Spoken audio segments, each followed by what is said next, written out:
describe for us sort of the last few seconds of the game? Take us through? What was it like? It's basically win or go home, and we put ourselves in a position to win, but you just have to try to do anything to try to make a difference in the game. And I got switched on to Paul Pierce at the end, so it helped because he's a little older than me, but I don't know. I kind of let him go to the corner, knowing that he really had nowhere else to go. And Landry put great, ball pressure on the ball. So he kind of made Livingston lob the pass up. So I kind of was able to get a hand on it. So I'm glad I got a hold of it and kind of threw it off him to go out of bounds. When you were drafted, one of the first things you said is for the fans not to expect much emotion out of you. You just weren't that guy. When you made that play, you sort of unleashed a primal scream sort of thing. Yeah. Have you ever done anything like that before? I have a few times, but it had to be in situations like, how it was last night. But I don't know, I just felt like it was a big play in the game, and it could have potentially changed a lot of things going for us. The frustration of the rest of the series sort of play into that? I think everything leading up to that point did. So, whole season, all the struggles, all the pains, basically just all the work we put in, all the things with the refs and all that kind of just got to me and just laid it out. Terrence, Dwayne Casey is the only head coach you've known in your NBA career. How important is it for you in your development that he's back with this team next year? It's big. I've built a relationship with Casey, and he's been a great coach. He's helped me with a lot.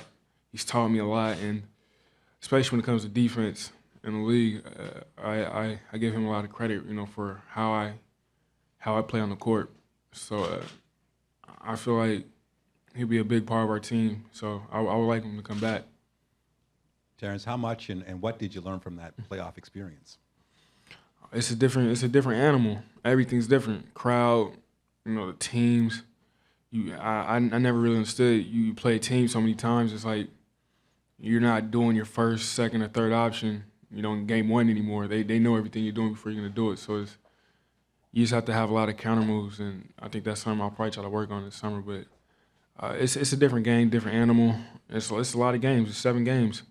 And it's tough, but it's a grind. So, Terrence, we were asking you about Dwayne.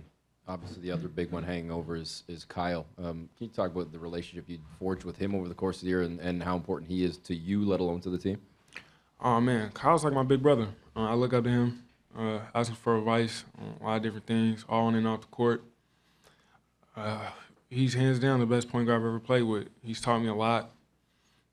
He motivates everybody, and I really hope he comes back. I even talk to him all the time. So, bro, you gotta come back. You basically like the heart of our team. It's like we need him to come back. He did a lot for us, defensively, offensively. He did it all. So I really hope he comes back. You told me on the same topic that just watching his season, it's been kind of a journey. And you said you were just happy to witness it. Like, what more do you want to see from him next year? Like, what do you expect from him if he's back? Like, how vital is it that you get to continue this? It'll be big. It'll be big to our team.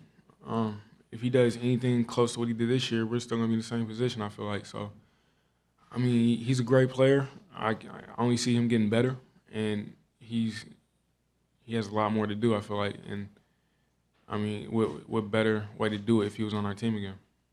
Terrence, you said that you once asked him. You asked him to come back. What did he say to you?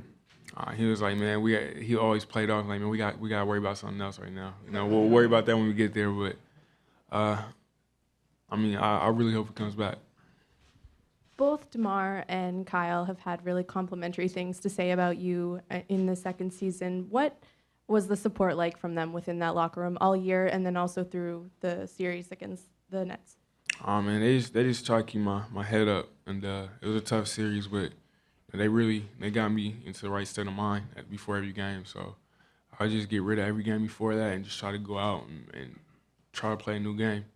And I mean, they were big for me in this last game.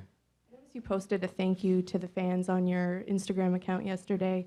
What could you have ever have expected what you guys saw this postseason, and what did it feel like to see that support? No, never would have guessed. I mean, I don't think anybody could have guessed how everything would have turned out. It was unreal. Yeah, it's like playing for a overseas soccer team.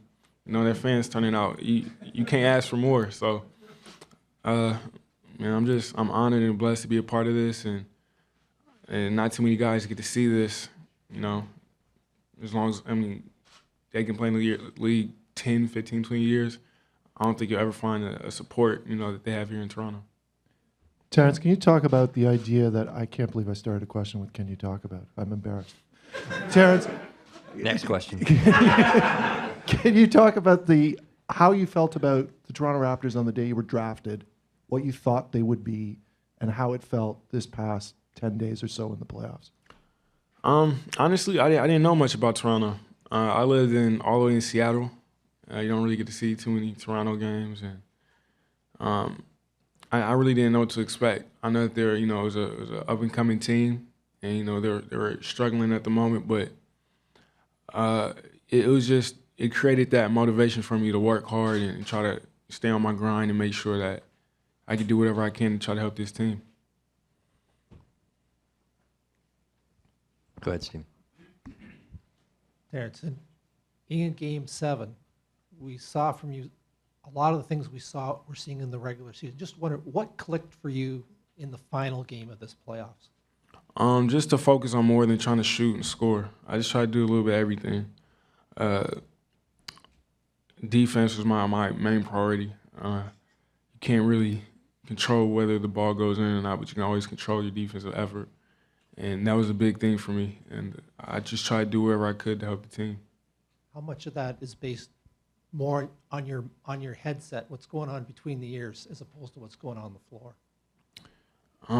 For me, I just have to take it day by day. It's been a long season. You can't try to think about what's been going on, from day one to a month ago to 2 months ago. So you just kind of have to focus on the here and now because, you can't overthink things because you just let everything get away from you. So I just try to keep it, in the present and take it day by day. What's it been like the last 2 years to see DeMar work himself into being an all-star and a number one option on the playoff team? It's unreal. I always watched DeMar even when I was in high school, or when he was in high school. So I always kind of knew DeMar had game, and I kind of knew his game a little bit. But to see where he's at now is unbelievable, and it's just a testimony to how hard he's worked, since he's been here. And every year he just does better and better. So the sky's the limit for him, and I feel like he's only going to get better from here. How's that worked out for you? A lot. First 2 years, before the trade, I was the guy that was guarding DeMar. So, I learned a lot from just seeing the way he is on the court, his poise and how calm he is, and the way he just goes about carrying himself on the court. It rubs off on me just because I'm usually the one that's, right there guarding him, or I'm around him more than other guards are. So it helped out a lot, and I think that's a big reason why, I stepped it up, after the Rudy Gay trade, because, I had DeMar right there kind of walking me through the steps.